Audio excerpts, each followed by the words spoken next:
So, Minorum flew all the way from Houston to South Carolina for his very first Southeast Game Exchange. And before he even made it to the convention, I lost my wallet, and somehow that wasn't even the last thing to happen. lost wallet, car trouble, airport headaches, delayed flights, somehow they still managed to experience Siege through it all.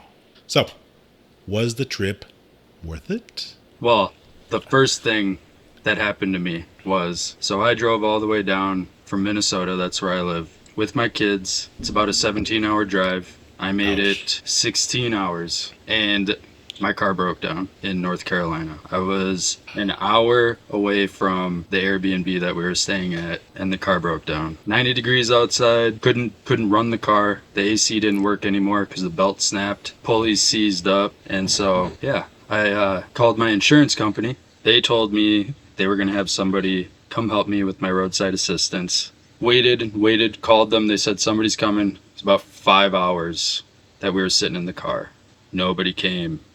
Finally, I was just like, all right, I'm getting a lift. We're going to go do this trip. Left my car there. Thought I had a tow truck coming to bring it to a shop. Talked to a shop. They were waiting for it. Got a lift down to the house. Met up with Minorum. Everything was okay. Next day, called the shop. They said they never got the car. Oh, So my car was still sitting there. Finally got a hold of another towing company, and they were talking to me the whole time. This is happening while we're actually at Siege. And they finally did pick the car up, brought it to the shop. So I was like, okay, car's at the shop. We'll worry about that later. Car's safe. We're going to have a good time. Well, then I'm walking around Siege. Probably, I don't know, we were there for maybe half an hour. And my wife texted me. She's like, did you just spend $265? And I was like, no. 5 minutes later, did you just spend another $185? I said, no. She's like, I knew you were going to spend some money, but I didn't think you were going to spend it within 30 minutes. That much, you know. I was like, no, we need to get that shut down. Something was going on. I went to the guy that runs Siege because there was one thing that popped up in my bank account. It was somebody from Greenville, which is where we were. And so I thought maybe somebody, one of the vendors, got a hold of my information somehow, and he looked at his vendor list. There was nobody of that name, and so I just shut it down.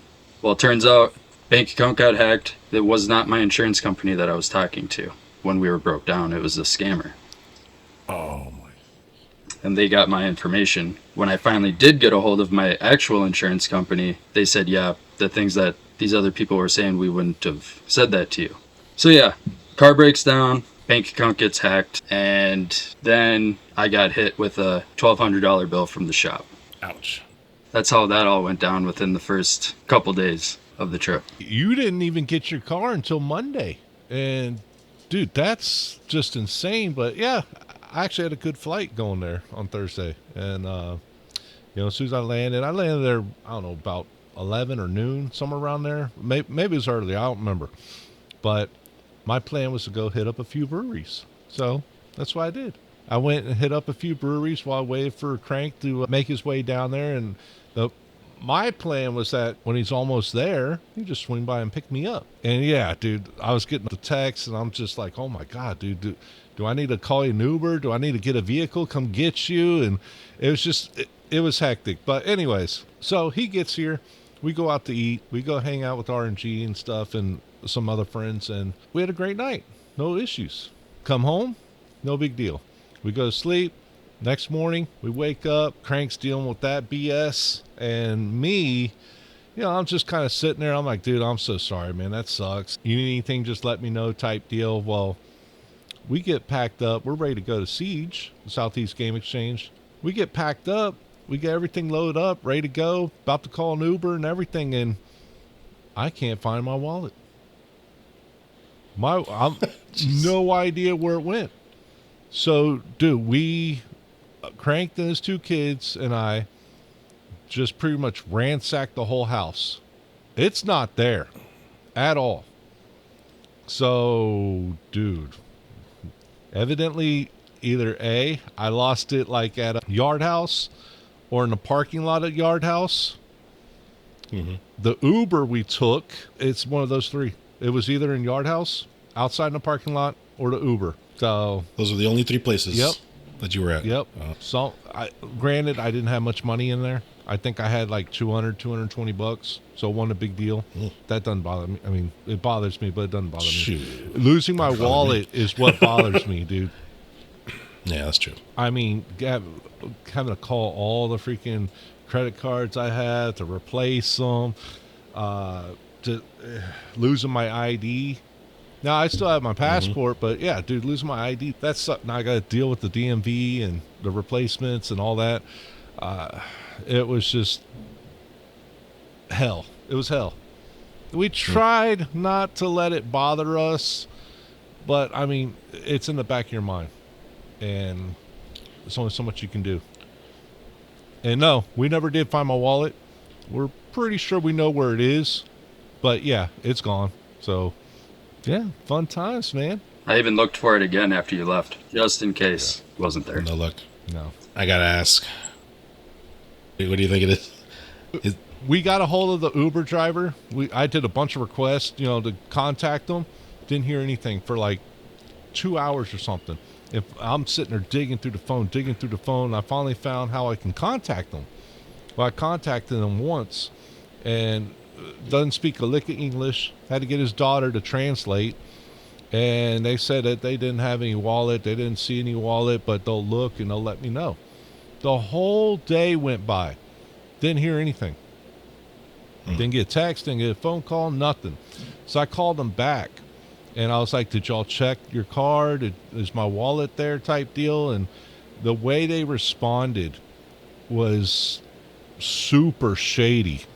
And it was just like, okay, I know where my wallet went. They're like, oh, I took a bunch of people home after I took you home, trying to blame it on other passengers.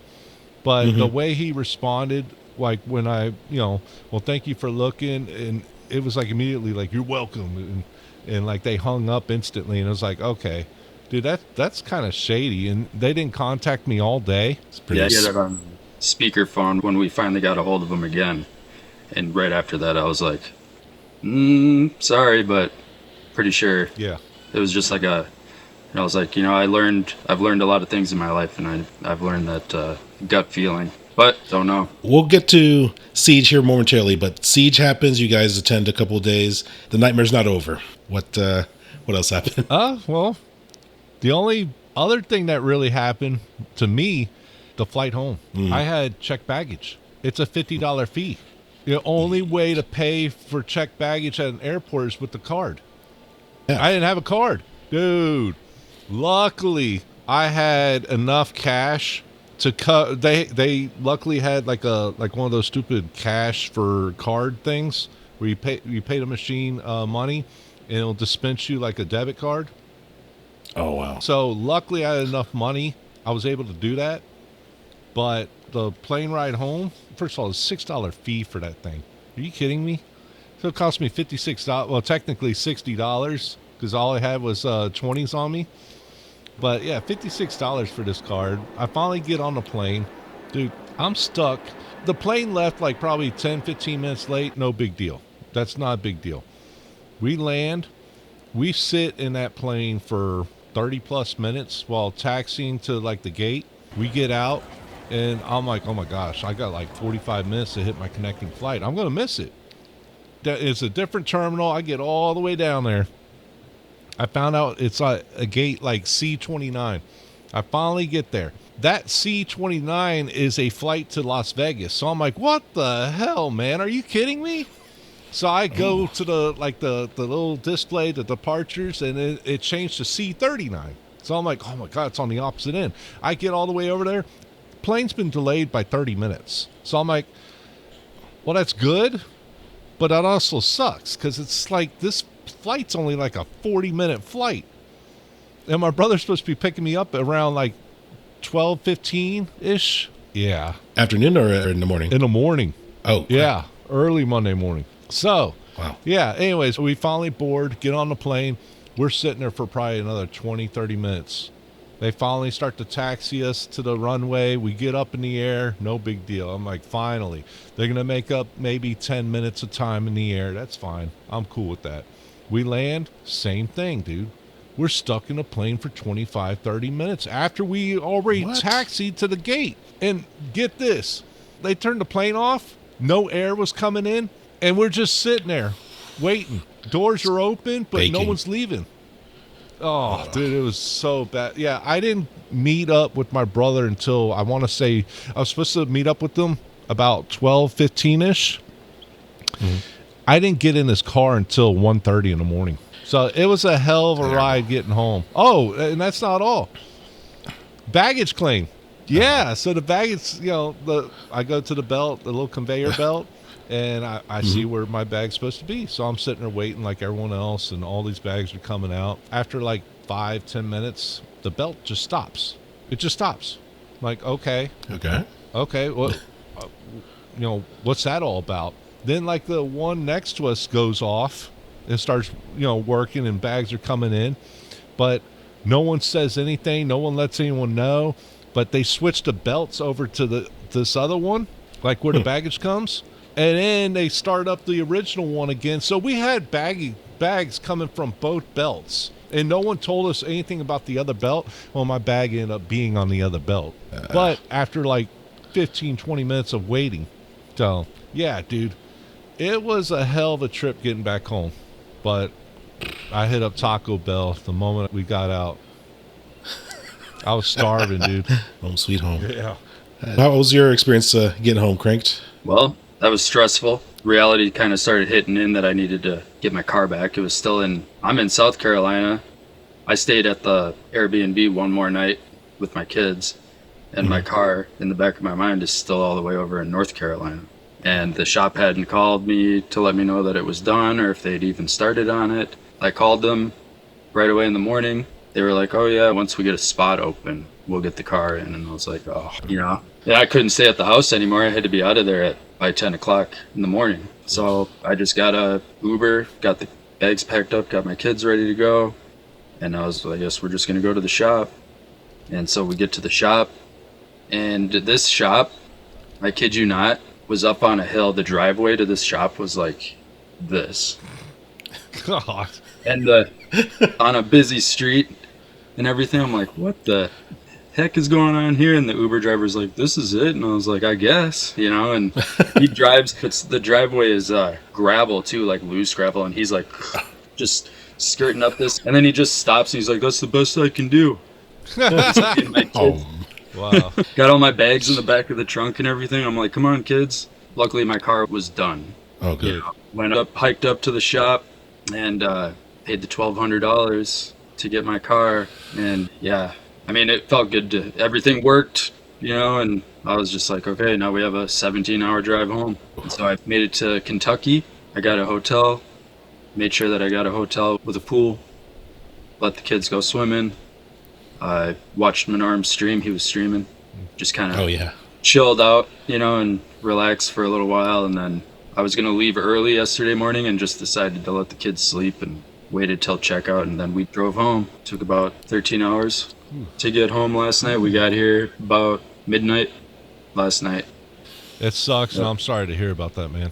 Yeah. It is what it is, and, it's going to be a memory. That's for sure. Yes. Everything that happened, like you said earlier, is we still tried to make the best of it, and I think we did pretty well, considering, but I think most people would have probably not handled it as well. You got to keep your head up high, you got to keep looking forward, and you got to keep moving, man. Yes, sir. If you let it get you down, that's it, game over. You might as well just pack up and go home. So right before we came on here tonight, probably an hour ago, I get a phone call. It's the same exact scammer that I talked to on Thursday when we were broke down. Oh. Pretending to be my insurance company, right? And it was the exact same guy. He's like, hey, do you remember me? And he's calling me because my account was locked and he was trying to get more money out of there, And so I called him out, told him I knew he was a scammer, how he made my kids sit in the car. It wasn't even the money that I was upset about the most, I mean, yeah, I was upset about that, but it was the fact that this guy had my kids sitting in a broke down vehicle for 5 hours just because he's a thief, So I'm gonna try to get. I don't know if you guys ever heard of Scammer Payback. Yes. I'm gonna try to get a hold of that guy because now I have this guy's number. It could be a dummy number, though. Could be. But we'll see. Yeah. I have a few numbers. Maybe worth a shot. Yeah, it's worth a shot. Yep, and that's it. Be on the Pierogi's channel next. Right. So, well, I guess for the next part, let's just a little bit of context of what Siege is for viewers who don't know what that is. The Southeast Game Exchange is one of the biggest gaming conventions in the Southeast. It's held every year in Greensville, South Carolina. It's basically a giant weekend for gamers. Hundreds of vendors selling everything from retro games and rare collectibles to modern titles and custom artwork. There are arcade cabinets, pinball machines, set to free play, tournaments, tabletop games, cosplay, and the chance to meet voice actors, game developers, and content creators from across the community. So when Menarm told me he was making the trip, I was excited for him because this sounded like exactly the kind of event that we'd love. Yes, sir. And after everything that happened, just getting there, I wanted to know one thing. Was Siege itself worth the trip? I had a blast. I've been planning this trip for a year. We had a couple friends from a community that Menarm and I are in go last year. They told me about it, and so I was like, okay, I'm gonna go next year. And so I've been planning this whole trip for a year. I took care of all the big expenses in advance, planned it all out. And so that's why even after everything happened, I was like, I'm made it this far. I'm gonna go and I'm gonna have a good time with my kids and my friends, you know, and I'm gonna go meet some friends that I've been talking to for 2 years that I've never actually met in person before. And getting to meet Menarm in person, getting to meet a bunch of other people, Arcade, Fever from Space, RNG, Grillbound, and all of them. It was awesome. Everybody was super cool, super nice. Games everywhere. I had a great time. Bought a bunch of games, got to see a bunch of cool stuff, meet a bunch of content creators. I am a father, a husband, I work for a living, but I love video games. That's my hobby. I'm definitely gonna go next year, for sure, but I'm not driving. I'm flying. So yeah, I had a blast. I think it was worth it even after everything. And Menarm and I had each other's backs, and I think we made the best of it. It was great. All right. Yes, it was worth it. It was a fun time. To expand on what Crank said, I mean, we met RNG, Grailbond, Arcade Haven, got to meet Crank's kids, little Kale, little Jacob Jr., Eric, Bryce JW, Arkansas Picker, Retro Wolf, the Secret Castle people. I don't know exactly what their Secret Castle toys, something like that. And y'all probably know Topher A, but I didn't meet him, but I passed by him a handful of times. It was fun. Got to meet quite a few people. Tried to network a little bit to see like kind of all the cool little knickknacks and stuff that people come up with and what they're selling, holy grails that people have that they're trying to sell or that just display, whatever. It was fun. It was unique. The only other time I actually did something like this was back when we used to go to San Diego Comic-Con and whatever the one here, Anime Matsui. You know how like so Comic-Con, obviously, it's about everything entertainment-wise, but they do have video game booths and stuff like that. Well, this one is like 98% video games. So if you can't find it here, chances are you probably won't find it on eBay. Wow. So it was a cool experience, but we'll get into the pros and cons of it here in shortly. But the pros definitely outweigh the cons. Big time. Awesome. You said you were networking. I think you were wearing a certain something that you were maybe networking with a little. Yeah, my back says Team Crank. Team Cranked. Look at that. Team Crank, baby. Yep. And then the kids had theirs too. Yep. Which I got. Go ahead. We took a photo. Yeah, we took pictures. Very cool. I need to update. Yes, sir. Yeah, new logo and everything, man. Yeah, nice shirt, man. Nice shirt. Pretty awesome. I like it. Yeah, it's an upgrade here. So for anyone who has not attended Siege, Menarm, pros and cons. What you got? Well, first of all, you are allowed to bring like games and stuff to trade or sell. Cool. Like it's cool. I mean, I ended up taking like all my GameCube games that I have left, and I traded them in. I didn't trade them in. I sold them. Nice. Yeah, and like if I got the maximum value I could get for each of these games, I probably would have made like $250. But The guy I traded to was Retro Wolf, a good friend of RNG's and, popular YouTuber and all that. He ended up hooking it up with $175, dude. Yeah, not bad. Yeah. I was expecting like 140 or less. And yeah, when they came back with 175, I'm like, oh my God, dude. And dude, it saved me because that money I was able to actually buy like a lot of stuff and get back home. Wow. Because I didn't have any cards. Yeah. But so like the pros, dude, you can actually find really good deals on games. And like I said, most vendors, you can trade in stuff, and you can haggle the prices. So you can nice. end up, say like you get $40 worth of stuff, you throw a number out there like $30, hit or miss. Most of the time they'll say yeah. And yeah, it was cool. It was fun. It felt like you're at a garage sale, but much bigger. Nice. But it was cool. And you get to communicate with all the vendors and stuff and get to talk. It was just a fun time. But like I said, the whole trade-in and selling thing, that was awesome. So, yeah, I offloaded all my cube games. But, dude, they had so many cool things, like custom-made artwork, video game repo boxes. Like, they literally remade, like, Super NES, the box. The Super NES box is huge. They made, like, little small ones that was so, like, beautiful, detailed, and it fit the cart in it. Oh, that's cool. And that was all it was. No booklet, unfortunately, but it was a repo. But it was beautiful. But, yeah, custom designed systems. Like, people did artwork on systems, custom artwork, like controllers, cosplayers. The theme was RDR, so there was a lot of people running around. It was just a fun time. It was cool seeing what everyone brought, and you had people doing like paintings and weird neon signs everywhere. It was crazy. And like I said, about 98% of it was video game related. It was fun. Another one, like I said, it's great for networking, great for socializing. Like we said earlier, we met a bunch of people from RNG's Discord that he has, his community server, met a bunch of tubers. Man, it was just fun. I didn't really meet anyone that was a butthole. Everyone was super nice. That's awesome. You wanted to take a picture? Come take a picture. Everyone, dude, it was fun. Everyone was great there. It was a good time. But the best one, Fire Sale Sunday. Holy crap. All the vendors want to get rid of everything. Everything gets knocked off like 20, 30, 40%. Buy two, get one free. Oh, this $10 game, it's now $5. Dude, holy crap. Dude, I bought so many games Sunday for $5 and less, and even grabbed like a handful of games and threw out like $20, and it was like retailed at like $35, and they're like, yeah, take it. Yeah, it was great. Sunday was the day to go, for sure. And we weren't even going to go just because we were so exhausted. I mean, even after the first day, man, my dogs were barking.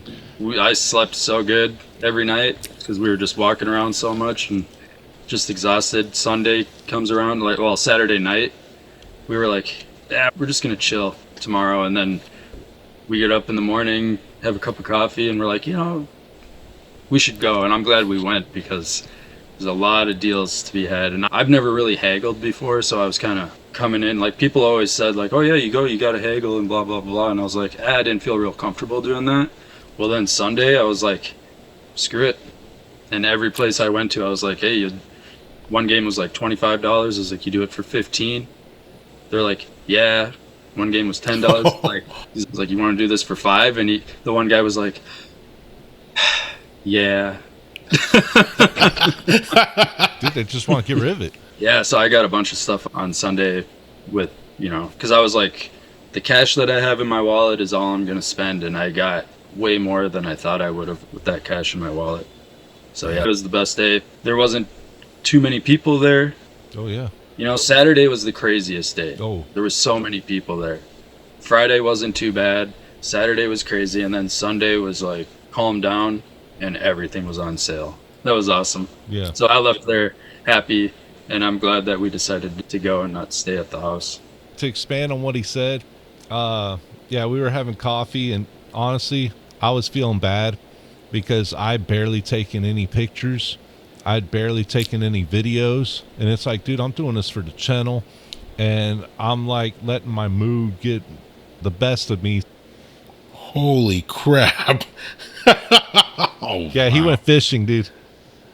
He went Ooh. fishing. So just to name a few, anything that stands out? What's in that stack? I'll start with my wife's games. She's a Switch Oh, I player, remember that. but it's funny, she likes the Switch, but she doesn't play any first-party Nintendo games. Don't blame her. She just likes the portability. Yeah. Don't blame her. Minarm got this one for her because she is a Skyrim fanatic. Two Worlds 2. Two Worlds 2. Nice. So she's going to play this one on the PS3. And this isn't even counting the stuff I got for my kids. This is all just for me. Mm-hmm. Because me, I'm a collector, but I'm more of a gamer than a collector. I'm a gamer that likes physical media.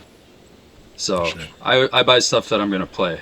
Not that I'm just going to, put on my shelf and not play it, So I got this one that Minarm's been recommending. Yeah. Yeah, we both got So the that's platinum. great. I'm gonna need your guys' help with that one. Yep. This is more of a nostalgic, sentimental PS1 game for me. I like the Oddworld games on the Oh, PS1. cool. So, I just started this one today. This was a gift from Minarum. It is Morning. nice day for fishing, and I am Yeah, going for the nice. platinum for that one. So beautiful. I am a trophy hunter. Oh, so beautiful. I'd never heard of this game before, and I'm super excited. Looks cool.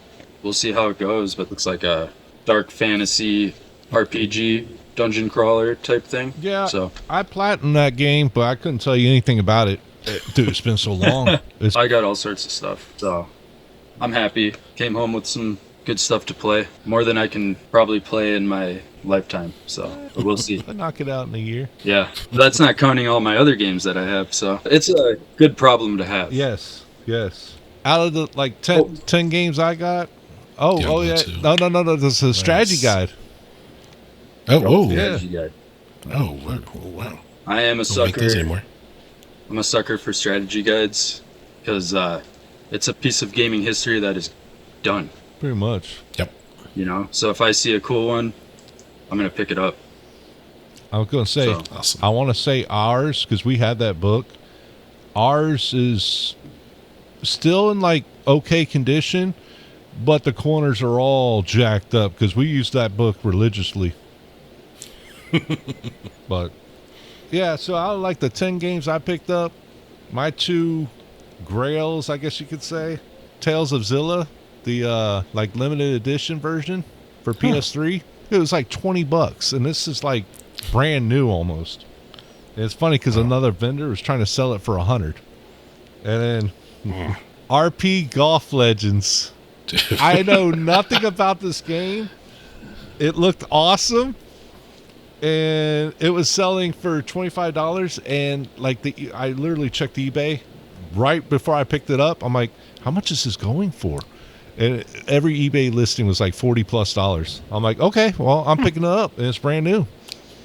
It everyone's jealous. I've never heard that. It looks awesome. Yeah, I got you. I got it. But those were my two biggest ones. Otherwise, dude, I bought a bunch of $5, and I bought Crank 1 or 2 games. So Is Siege something that you guys would go to next year? yeah, BB's coming. Oh, I thought you were done. BB's coming. Oh, I guess I'm going. Yeah, you're going. Yeah. Leave the Yeah. wife home. Just for the experience alone, and to meet up with friends again, hang out. I mean, some of the really good times too was just back at the house, just hanging out Oh, after. yeah. We had one of our other friends come over to the house. We let the kids, do their thing, and we sat in the living room and all played on our PlayStation Portals. Same game online as if we were at home, and had a blast. It's fun. Yep, grilled some steaks and some pork chops and just had a good time. So yes, definitely would like to come back next year. If there's anything that we learned throughout this whole trip, chain on your wallet. Yeah. Chain on the wallet. All right. Don't drive Don't try. to South Carolina from Minnesota. It's a good life lesson. I'm sorry, man. That still sucks. But all right. So you want to hear the bad though? The Yeah. really, really bad? Give it to me. So, like I was showing you this game just a minute ago. Some vendors, as I made a comment earlier, were expensive.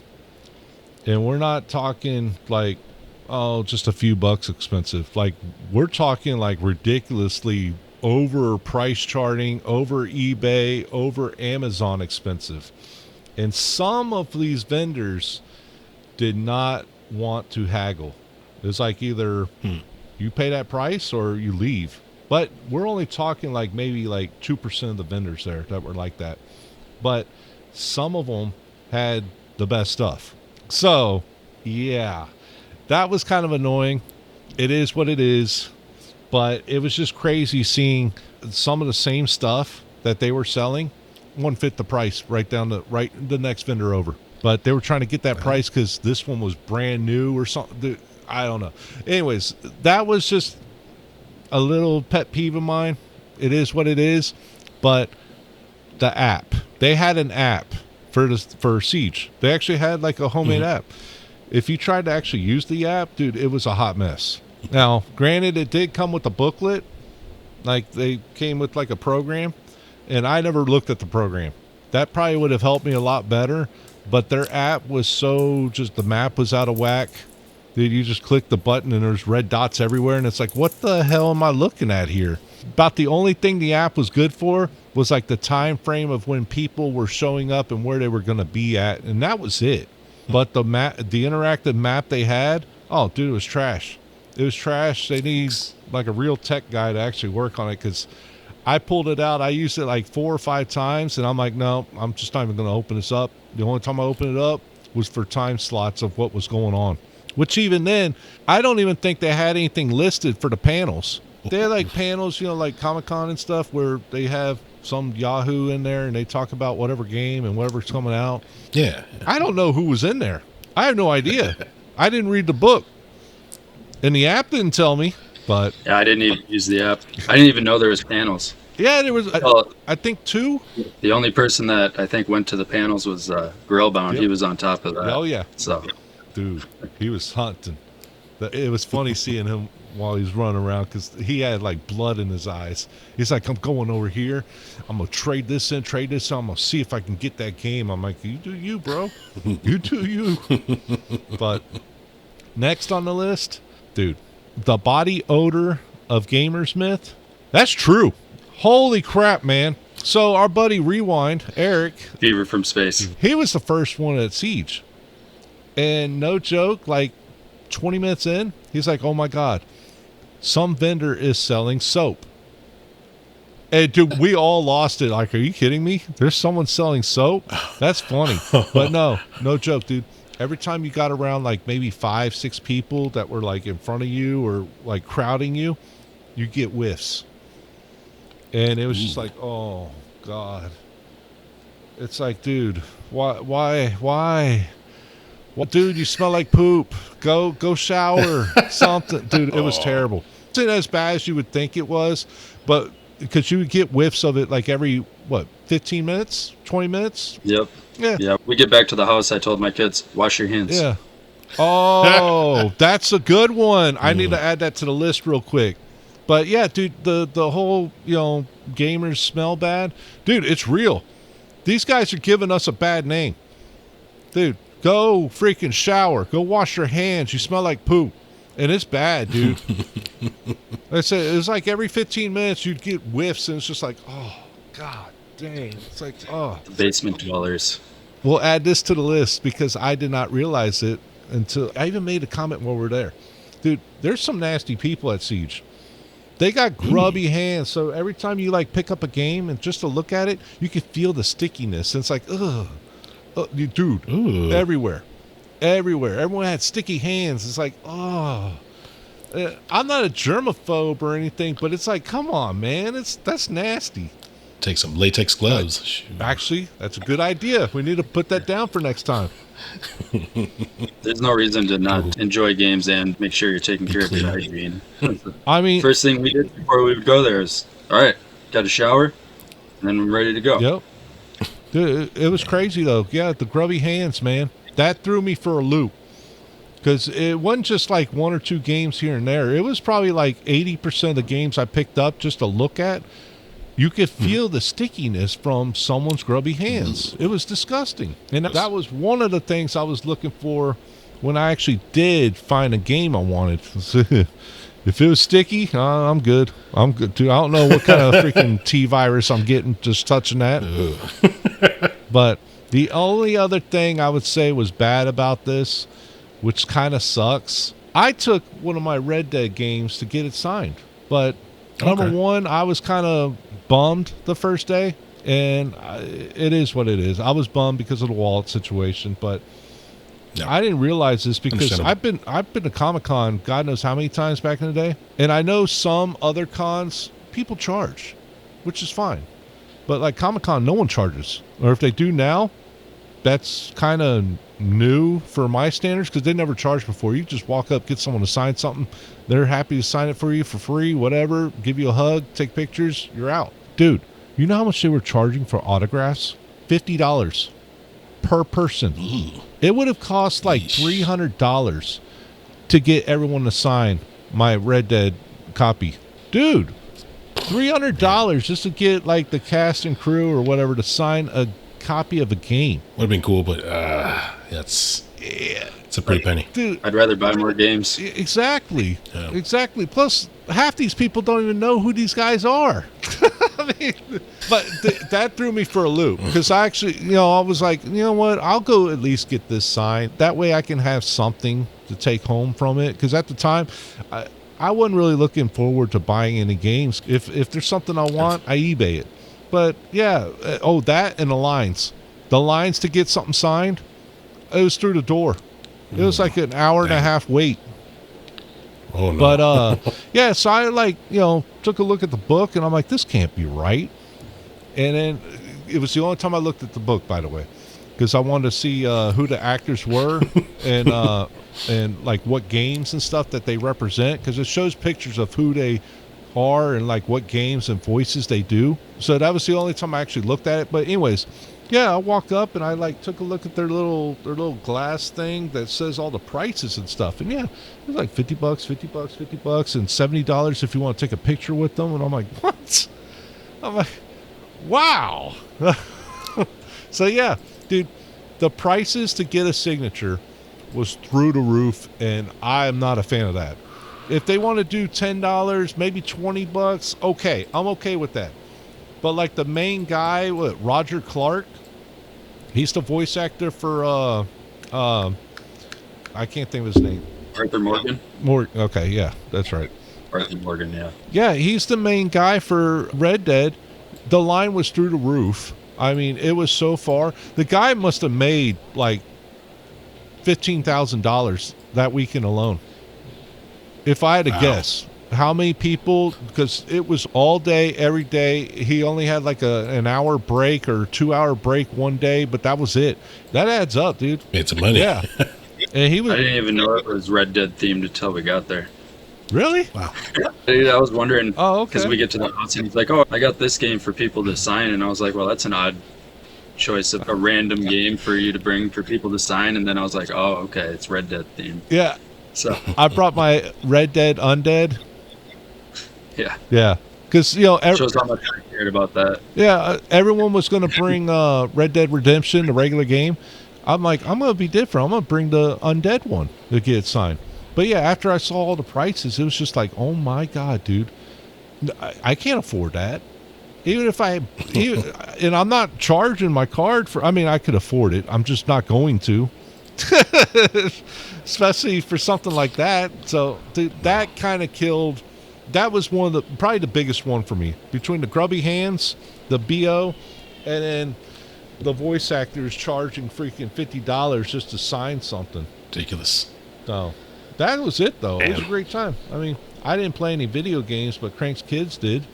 And they had like open beta testing for like 15 games, brand new games that are about to hit the market. That's cool. They had all kinds of crap. It was fun, dude. It was awesome. It reminded Wrestling ring. Oh yeah, a superhero multiverse stuff. They had all the bunch of arcade machines. They had a whole setup of CRT TVs with the old consoles hooked up. There was probably 50 TVs there. Oh, more than that, I would say. And then There was another section with a bunch of monitors with PS5s and PCs. Xbox Series and PCs hooked up. There's people that were bringing their own fighting sticks and playing Street Fighter and all that. Tournaments, you name it. My youngest was playing some fighting game on the PS5, and then my 12-year-old, he's a retro enthusiast, so he wanted to go and play the CRT and the arcade cabinets and all that, so it was a good time. They even had a bouncy house in there, Nerf gun targets. My youngest, he loves doing that, so I let him do those. $5 to do the Nerf gun thing, and all that money went to a autism charity. Nice. So yeah, I paid the $5. This guy had a whole table set up with all these different Nerf guns, and then totes of Nerf guns full underneath. And he looked at my kid, and I gave him the $5, and he goes, "You can shoot every single one of these guns." And I was like, "Oh great, we're gonna be here forever." He's like, "Dad, he said I could shoot them all." I'm like, "All right, go ahead." No, So it was definitely kid friendly, big time, and it was a fun experience. I definitely go again. But I felt like I was back at Comic-Con, but the video game section, and it was massive. Awesome. Well, I'm glad you guys enjoyed it. I'm glad that you both made it home Yeah. in one piece. And overall, good experience. Thank you for sharing your story. And Crank, thank you for jumping on with us as well. sir, thanks for having me. Hope you enjoyed this. Something a little different. This is Boastbird signing out. This is Crank signing out. It's Menarm signing out. Y'all have a good night. See you on the next one.